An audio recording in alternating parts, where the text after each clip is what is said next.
Friends, अब अभी हम इस वाले एपिसोड के अंदर ये देखेंगे कि सोर्स ड्राइवर कैसा काम करता है। कि इस ऑर्गेनाइजेशन के अंदर जो हमारा सोर्स ड्राइवर है, जिसे हम कॉलम ड्राइवर, डाटा ड्राइवर भी कहते हैं, जो कि वर्टिकली ट्रांसमिटेड, जो कि वर्टिकली सोर्स से कनेक्ट होता है, मॉसफेट के सोर्स से कनेक्ट होता है, जिससे जो हमारी गामा आईसी और डाटा को ये वर्टिकली कॉलमली ड्राइव करता है।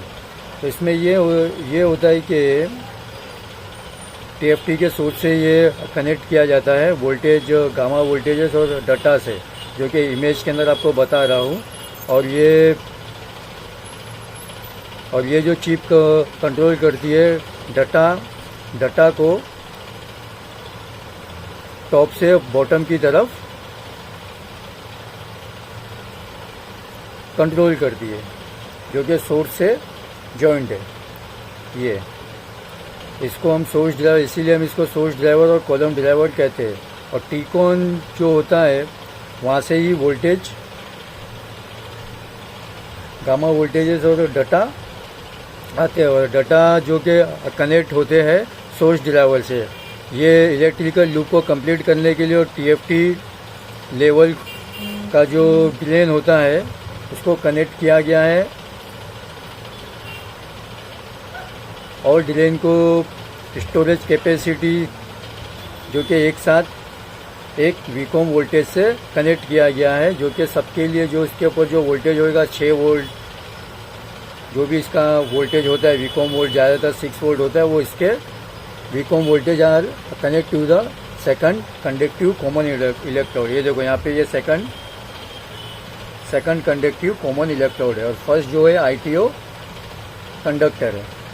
ये इससे कनेक्ट किया गया है एक ही वोल्टेज से, जो कि टीकॉन बोर्ड से वीकॉम वोल्टेज यहाँ पर मिल रहा है ड्रेन की तरफ। ये साइड में ये इसका सेकंड कंडक्टिव प्लेट है, और इसका फर्स्ट कंडक्टिव प्लेट में कौन सा कनेक्ट किया जा रहा है, गामा वोल्टेजेस को यहाँ पर भी कनेक्ट किया जा रहा है।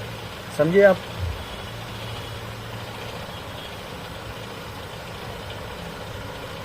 ड्राइवर सोर्स जो कि कंट्रोल करता है कॉलम को, यानी कॉलम से कंट्रोल करता है, जिसके अंदर हम गामा वोल्टेजेस और इमेज डाटा को रिसीव करते हैं डिस्प्ले करने के लिए डिजिटली कोडेड फॉर्म के अंदर, डिजिटली कोडेड डाटा फॉर्म के अंदर हम इसको डिस्प्ले करते हैं।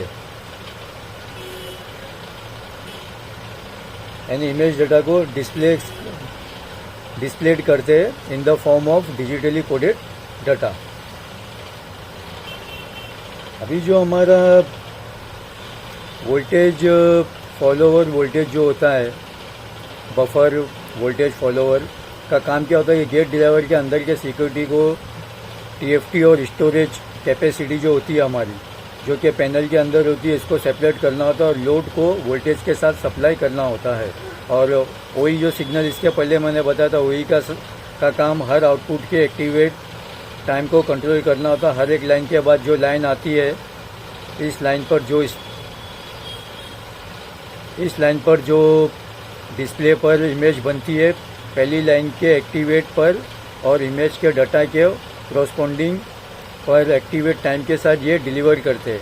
यानी सब आउटपुट लाइन को स्कैन करने के लिए लाइन और डाटा के कोऑर्डिनेशन से कामयाबी से सब आउटपुट लाइन को स्कैन करते हैं। इसमें ये जो हमारी टीकॉन बोर्ड ये इंश्योर करती है कि लाइन के एक्टिवेशन और डाटा को कॉरस्पॉन्डिंग लाइन को डिलीवर करने के प्रोसेस और कोऑर्डिनेशन को टीकॉन बोर्ड कामयाबी से इंश्योर करता है। इस प्रोसेस में डाटा यहाँ पर इस लाइन पर पहुँच रहे हैं, और इस डाटा को ये लाइन एक्टिवेट करती है। यानी इस डाटा जो आता है, तो ये जो हमारी वीजीएच आती है, वो उसको जहाँ पे डाटा होते हैं, जहाँ पे वीजीएच आता है तो वो लाइन को एक्टिवेट करता है। जहाँ पे वीजीएच नहीं होता है, वहाँ वीजीएल होता है, तो वो डाटा उस वक्त ऑफ रहते हैं। तो ये ऐसा जाते रहता है। समझे? ये मैं इसमें आपको बता रहा हूँ। यहाँ पर डाटा और लाइन के बीच में कोऑर्डिनेशन बताया जा रहा है। अभी इसमें ये देखिए, इसमें ये क्या बताया गया है कि टीएफटी जो कि मॉसफेट के जैसा काम करता है। इसके अंदर जो स्टोरेज कैपेसिटी होती है, ये सब पिक्सल कैपेसिटी के लिए सब पिक्सल स्टोरेज कैपेसिटी के लिए ये कैपेसिटर का इस्तेमाल किया गया। और ये सब पिक्सल स्टोरेज कैपेसिटी के लिए ये बहुत से जो कैपेसिटर है हर RGB पिक्सल के अंदर लगे हुए। देखिए हर RGB पिक्सल के अंदर ये कैपेसिटर लगे होते हैं, ये वाले 1 2 3। और ये कैपेसिटर लगाए जाते हैं क्योंकि ये वोल्टेज को फ्लक्चुएट करने के लिए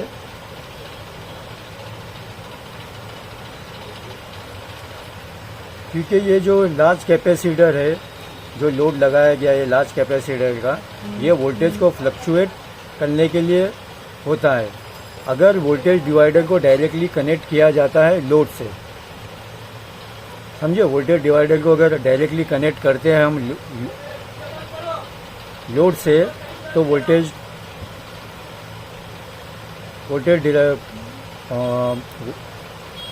को फ्लक्चुएट करने के लिए लगाया जाता है। और ये जो एबिलिटी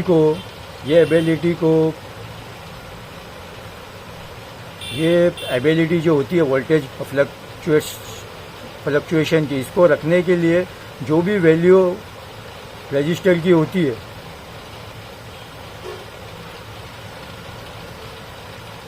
यानी कि जो हम ये एबिलिटी को रखने के लिए, वोल्टेज के फ्लक्चुएशन होने के लिए ये एबिलिटी को रखने के लिए जो भी हम लोड रजिस्टर की वैल्यू का इस्तेमाल करते हैं, कोई भी वैल्यू हो, तो हम भी सेपरेट द टू सर्किट, यानी हम दो सर्किट को सेपरेट करते हैं, जिसे हम वोल्टेज फॉलोवर सर्किट का इस्तेमाल करते हैं। जैसा कि मैंने आपको वोल्टेज सर्किट का इस्तेमाल का आपको बताया, वोल्टेज फॉलोवर सर्किट का, जिससे कि हम स्टोरेज कैपेसिटी को और उसको अलग करते हैं। मैंने आपको बताया मैंने कि वोल्टेज बफर वोल्टेज फॉलोवर का जो गेट ड्राइवर के अंदर होते हैं, ये CKT को TFT और स्टोरेज कैपेसिटी होती है उससे अलग, जो स्क्रीन के अंदर होती है स्टोरेज कैपेसिटी और TFT को, उसको सेपरेट करते हैं और लोड को वोल्टेज के साथ में सप्लाई करते हैं। जैसा कि देखिए ये जो हमारा वोल्टेज डिवाइडर है, ये मैं आपको बता चुका हूँ, ये हमारा एनालॉग गामा IC है। यहाँ से हम वोल्टेज को इन कर रहे हैं, AVDD से बनता हुआ, वोल्टेज डिवाइडर से बनता हुआ, यही इसी का इस्तेमाल वोल्टेज डिवाइडर के ज़रिए अभी मैंने आपको बताया। इससे हम चैनल वोल्टेज